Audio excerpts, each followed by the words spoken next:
Hello, my name is Jason Lametta. Welcome to ExtremeGunCare YouTube channel. Today we'll be talking about the 1903 Colt.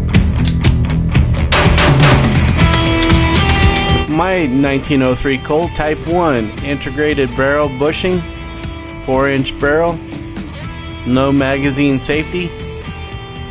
This gun's a dream to shoot. Now let's take it to the bench. Please note the line mark on the side of the slide. Visually check to ensure the firearm is empty before cleaning. Remove the magazine.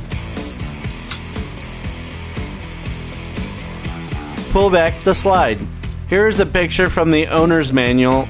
Once the slide is to the line mark on the side of the slide, rotate the barrel counterclockwise. Release the slide forward. You can now remove the slide spring assembly. To reassemble, place the slide spring assembly into the receiver. Ensure the slide is lined up, then check to make sure the slide spring is placed inside the slide. Pull back the slide to the line mark mentioned before. Turn the barrel clockwise, then release the slide. Thank you for watching ExtremeGunCare on YouTube.